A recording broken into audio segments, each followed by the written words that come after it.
레위기는 죄 많은 백성이 하나님과 어떻게 하나님의 백성으로 관계하며 살아갈 것인가에 대하여 말씀합니다. 이스라엘 백성의 진영의 한 중심에 성막이 있고 그 성막에 임재하시는 하나님은 거룩 그 자체였지요. 하나님 계신 곳이 거룩한 곳이며 그 거룩함 속에 하나님의 백성도 거룩해야 했습니다. 하나님의 백성의 정체성의 가장 중요한 부분 중에 하나이기도 하죠. 거룩함은 구별된 것을 의미합니다. 구별된 백성이 되는 것이죠.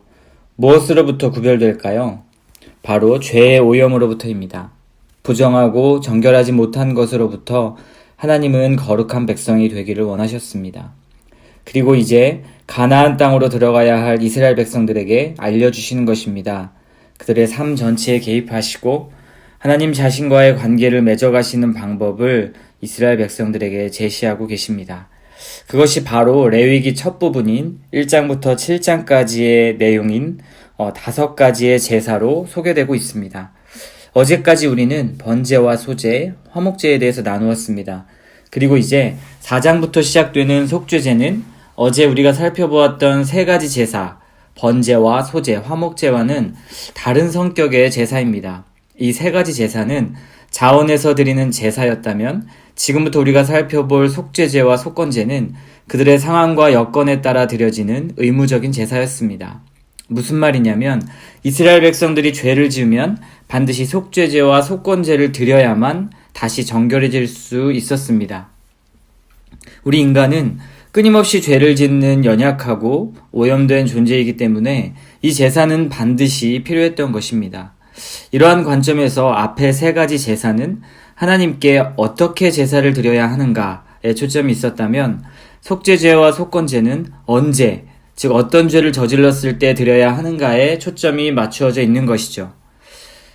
그런 관점에서 속죄제는 4장을 살펴보면 크게 4가지의 경우를 이야기합니다. 첫째는 기름 부음 받은 제사장이 죄를 지었을 때, 두 번째는 이스라엘 온 회중이 죄를 지었을 때, 세 번째는 족장이 죄를 지었을 때, 네 번째는 평민이 죄를 지었을 때의 경우에 어떻게 속죄제를 드릴 것인가에 대한 이야기로 시작됩니다. 또한 속죄제는 죄를 범한 사람의 신분에 따라서 그가 바쳐야 할 동물의 종류가 다르고 그 제물에서 취한 피를 처리하는 방법도 달랐습니다. 제사장에 바치는 소는 가장 비싼 숫소로 그들을 하나님과의 관계로 이끌어 나가는 종교적 리더십에 있는 자들이 죄를 지었을 때, 즉 가장 비싼 대가를 치르게 하는 것은 너무나도 당연한 일이었을 것입니다. 왜냐하면 리더십에게서 발생되는 영향력은 모든 사람에게 미쳐질 수 있기 때문이죠. 또 하나 눈여겨보아야 할 것은 각각의 그룹을 언급하면서 시작할 때의 말씀이 하나님 여호와의 계명 중 하나라도 부지 중에 범하여 라는 문장입니다. 하나님이 말씀하신 율법 가운데 하나라도 범하는 것은 하나님께는 큰 죄가 되는 것입니다. 그것이 혹 부지 중에라도 말입니다. 다시 말하면 모르고 짓는 죄일지라도 그 문제는 하나님 앞에 반드시 해결받아야 한다는 것이지요. 죄는 우리에게 그 어떤 것도 핑계할 수 없게 만듭니다. 거룩과 부정함은 어떠한 이유로도 공존할 수 없다는 것을 시사해주고 있습니다. 특히 제사장과 이스라엘 온 회중의 죄의 속죄제, 특징적인 것은 직접 손가락으로 제물에 피를 찍어서 여호와 앞 성소의 휘장 앞에서 그 피를 7번 뿌리는 행위를 합니다. 그리고 족장과 평민을 비롯한 모든 그룹들은 그 피를 번제단 뿔들에 바르는 의식을 행하는 것을 했습니다. 속죄에 필요했던 이 제물들, 즉 동물의 피를 통해서 성소에 물든 부정함을 씻어내는 행위이자 예물을 드리는 자의 죄와 부정함을 씻어내는 행위였습니다.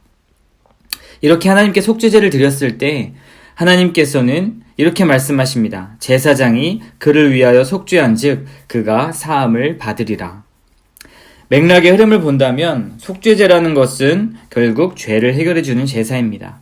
다시 말하면 죄를 해결해야 하는 이유는 하나님과 깨어진 관계를 회복시키는 데 핵심이 있다는 것이죠.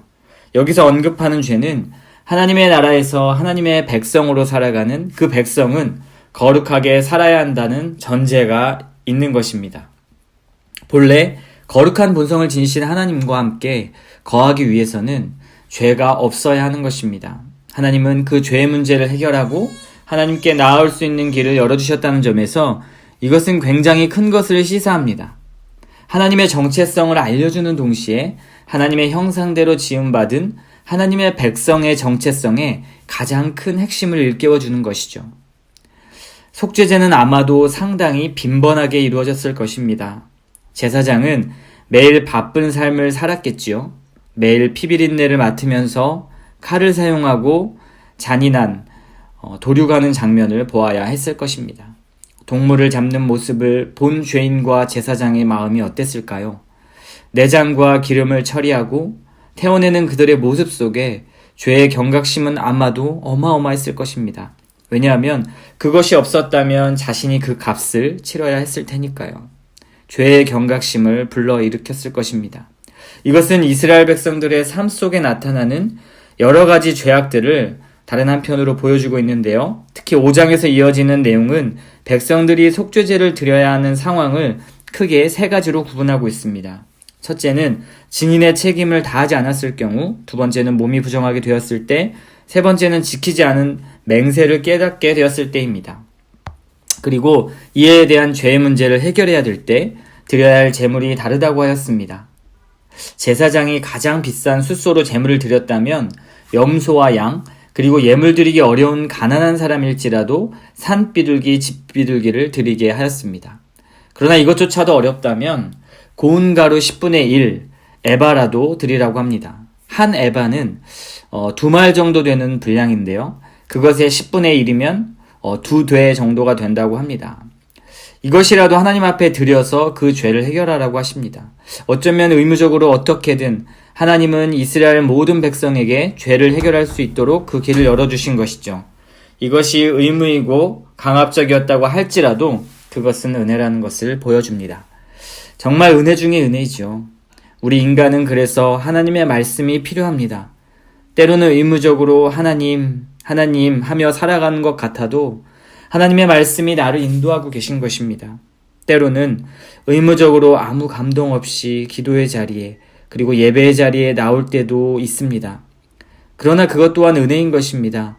말씀의 자리에 기도의 자리에 있을 수 있다는 것, 그 자체가 하나님의 큰 은혜입니다.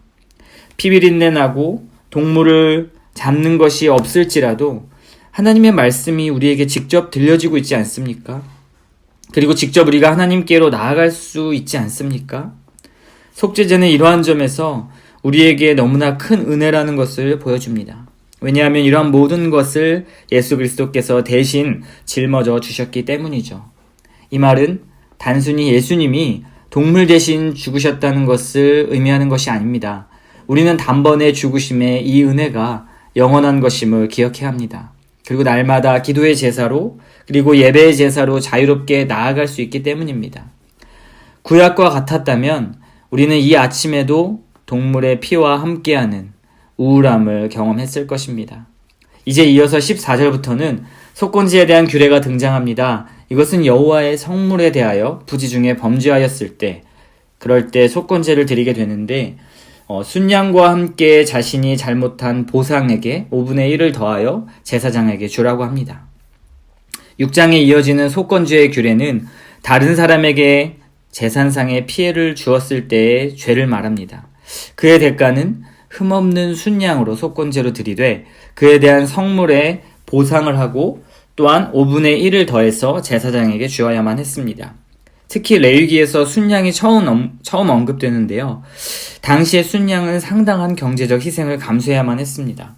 그리고 이것은 누구든지라는 본문의 말씀처럼 누구나 이와 같이 보상을 해야만 했습니다. 가난하다고 해서 부자라고 해서 차등되는 것이 아니라 순양을 무조건 하나님 앞에 드리게 되어 있었습니다. 그만큼 속건제에서 다뤄지는 허물은 더 심각했던 것으로 볼 수 있습니다. 이웃과의 관계에서 저지를 수 있는 6장의 내용들은 사실 부지중에 죄를 범했다기보다는 알고도 죄를 짓는 것으로 보여집니다. 이 죄에 대하여 속건죄물은 엄격하게 매겨지는 것을 볼 수 있습니다. 이것은 범죄한 사람에게 적절한 보상을 해주고 그리고 속건제를 드리는 것입니다. 예수님의 말씀처럼 우리의 회개도 용서를 구할 당사자에게 먼저 가서 용서를 구하라는 말씀이 있습니다. 하나님은 이웃에 대한 직접적인 피해에 대하여 강하게 말씀하고 있음을 우리가 볼 수 있습니다. 이 부분은 정말 어려운 부분이죠. 하나님은 이웃과의 관계를 중요하게 여기시는데요.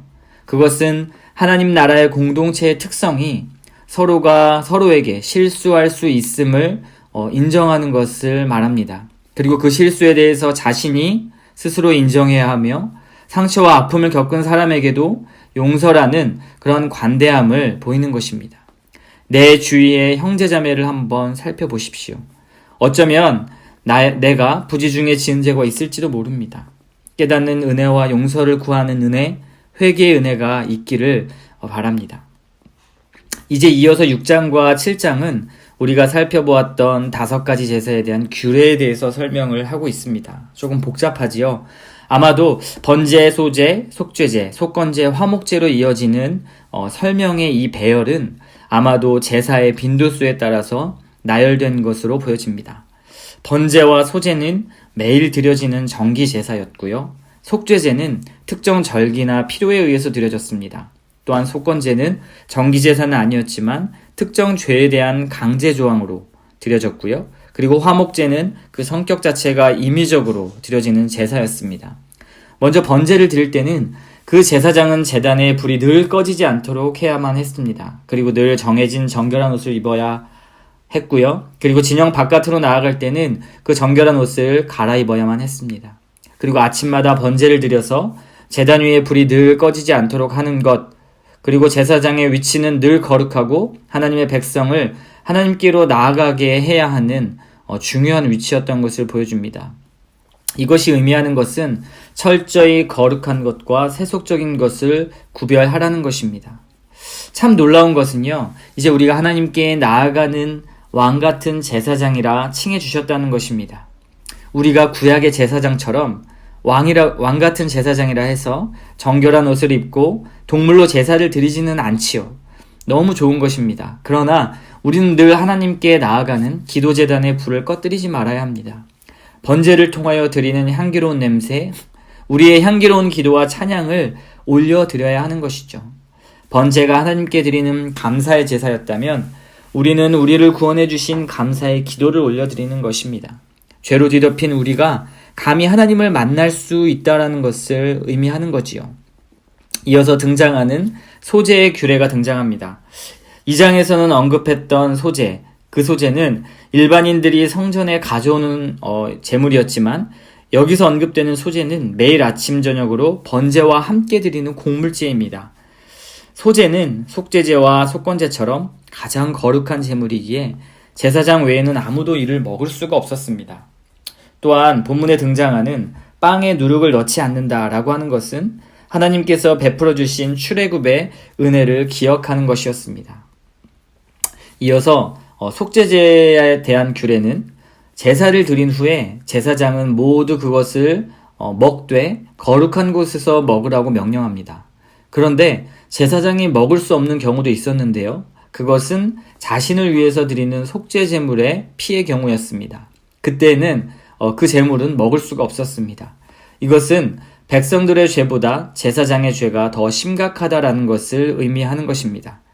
제사장 자신도 죄인이었기 때문에 자신을 위한 속죄 제사가 필요했던 것이죠. 그런데 우리의 영원한 대제사장이신 주님께서는 자신을 위한 제사가 전혀 필요 없으셨습니다.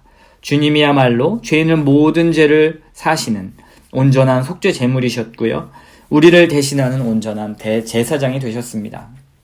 그것은 우리의 모든 죄가 사하여졌음을 확증해 주시는 분이라는 것을 깨닫게 하는 것이지요. 마지막으로 7장에서 시작되는 속건제의 규례에 대해서 나타나고 있고요. 마지막 7장 11절부터는 화목제물을 드리는 규례에 대해서 설명하고 있습니다. 본문에서 감사함으로 드리는 감사제, 그리고 서원하는 것과 그리고 자원하는 자원제가 있습니다. 감사제의 고기는 당일에 모두 그 고기를 다 먹고, 자원제의 제물은 이튿날까지 그 고기를 먹을 수 있었지만 셋째 날까지 그 고기를 먹는다면 도리어 가증해서 죄를 짊어지게 된다고 본문은 설명하고 있습니다. 또한 부정한 자가 드려지는 화목제물의 고기를 먹거나 부정한 것을 만지고 난 뒤에 그것을 먹게 되어도 자기 백성 중에 끊어지리라 라는 엄중한 형벌이 있음을 본문은 또한 보여주고 있습니다. 또한 하나님께 드려지는 화제의 제물의 기름을 먹으면 그리고 어떠한 새나 짐승의 피든지 먹게 된다면 그 백성 중에서 부정하여 끊어지리라 라고 다시 반복하여 강조 말씀합니다. 그리고 마지막으로는 제사장이 받을 소득에 대해서 설명을 하면서 7장을 마무리하고 있습니다. 너무나 좀 어렵고 생소한 이야기들이지요. 그러나 우리는 이 5가지 제사를 통해서 하나님께 나아가는 법을 배울 수 있습니다. 이것이 현재 우리의 시대에 무조건적으로 적용해야 한다는 말이 아닙니다. 신약의 시대를 살아가는 우리는 예수 그리스도가 오심으로 많은 것들이 바뀌고 성취되었습니다. 이제 이러한 제사는 대제사장이신 예수 그리스도를 통해서 단번에 완벽하게 드려진 것입니다. 우리의 속죄 또한 동물의 피가 아닌 예수 그리스도의 피, 보혈로 씻겨지게 되는 것입니다. 이제 이 사건을 통해서 우리는 우리의 죄의 문제가 해결되었지만 그럼에도 날마다 죄와 오염의 연약함 속에 살아가는 우리들은 말씀을 통해서 우리의 모습을 보아야만 하는 것입니다. 그리고 나는 죄인이구나 깨닫고 회개하며 내 안에 내주하시는 성령님과 날마다 교제하며 나가는 것입니다. 나의 죄악 때문에 속박되는 것이 아니라 하나님의 거룩하심을 입은 우리들은 그 죄와 싸워서 이길 수 있습니다. 그것은 함께 하시는 하나님이 이기게 하시고 승리하게 하시기 때문입니다. 죄가 우리를 지배하는 세상이었다면 이제 그리스도를 통해 묶여진 사탄의 세력은 이미 패배했습니다. 예수님을 통하여 그 거룩함이 온 세상으로 퍼져나가게 되었습니다.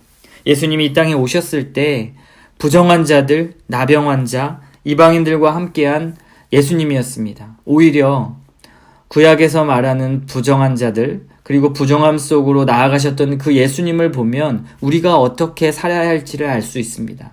이제는 그 죄와 더러움에 대하여 제한받지 않으시는 예수님, 또한 그것에 대하여 스스로 속죄 제물이 되어주신 예수님, 그 거룩이 우리에게 있는 것입니다. 이제 세상에 두려워할 필요가 없습니다. 이미 예수님이 승리하셨고 그 피를 의지하며 우리는 나아가기 때문입니다. 부정하다, 더럽다 하는 것에 우리는 제한받을 필요가 없습니다. 세상이 더럽고 세상이 어렵고 세상이 부정하다 할지라도 우리는 이미 예수님의 거룩을 가지고 그 세상 속에 나아가 그 부정함 속에서 하나님의 거룩함으로 정체성을 가지고 하나님의 백성으로 살아가기 때문입니다. 기도 제목 나누도록 하겠습니다. 주님, 첫 번째 기도 제목은요. 주님, 나의 더러운 죄들을 깨닫게 하시고 회개하게 하여 주옵소서. 하나님 앞에 거룩한 자로 서기를 원합니다. 주님 담대히 나아가게 하옵소서 라고 첫 번째 기도해 주시고요. 두 번째는 하나님의 백성은 거룩한 그리고 구별된 백성입니다. 하나님, 세상에 대하여 구별되어 왕같은 제사장으로 세상에 선한 영향력을 나타내는 믿음의 백성이 되게 하옵소서 라고 기도하는 시간 가졌으면 좋겠습니다. 마지막 세 번째는요. 오직 예수 그리스도만이 우리를 죄에서 구원하시고 하나님 백성 되게 만드시는 유일한 중보자이심을 고백합니다. 이러한 사실을 평생 놓치지 않고 하나님의 나라를 순례하는 여정 속에서 함께 하심을 믿고 나아가게 하옵소서. 늘 주님 앞에 나의 연약함과 무력함을 고백하고 의지하게 하옵소서라고 이 시간 다 같이 기도하는 시간 갖도록 하겠습니다.